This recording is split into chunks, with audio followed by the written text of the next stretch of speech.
You need to stop being fearful. You need to stop fearing what God has called you to do. He is telling you to do something and you're scared. You're terrified. But there's no reason to fear. You have to understand, like, this is your Father. This is the one that made the earth. He made you. He chose you. He clayed you together and said, you are the one. You're the chosen one for this assignment. He didn't give it to your other family members for a reason. So I need you to step out on faith. Remember, Abraham, he had a promise from God that he would get a child. And he was at an old age, him and Sarah. But the thing is, God fulfilled that promise, even though he was old. Just like Noah, it didn't rain in those days, but it still rained. Some people are being told by God to leave their job. And I feel like someone that's watching this video right now, God is telling them to leave their job. But it is for a purpose and a reason. And your fear is doing nothing but holding you back. Remember, God has not created fear. Remember, the enemy only manipulates what God had already made. Just like the rainbow, just like happiness, the opposite is, sadness, anger. Like, these are things that the enemy uses to keep us back, to keep us bounded. And you're going to allow that bondage, to keep you and to hold you back. Because the thing is, the enemy doesn't want you to carry out the plans.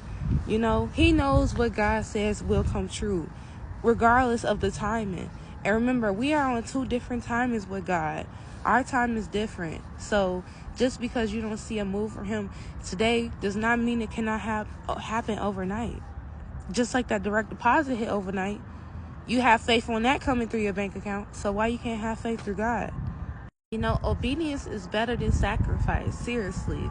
When you're obedient to God, when he's telling you, hey, I need you to move all the way to the other side of the country, he's going to look at that, but okay, I can trust him. I know that I can carry out this assignment with them, versus sacrifices. If you read in the Old Testament, the Hebrew Israelites, when Moses had freed them, they kept sacrificing stuff, but they kept being disobedient. What does that mean? Even for us humans, you have someone that's constantly apologizing, but they're not changing their actions. Would you constantly, obviously God is going to forgive us. And look, there go confirmation right there.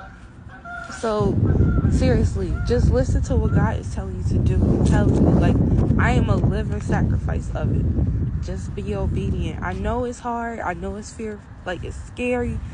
But get that out your mind and just do it. Do it. We have to stop being so comfortable of stagnation, because even though, you have this job and this and that, but most of you are suffering with this job. You don't even like the job. Let it go. Move. Do what he told you to do. I'm telling you.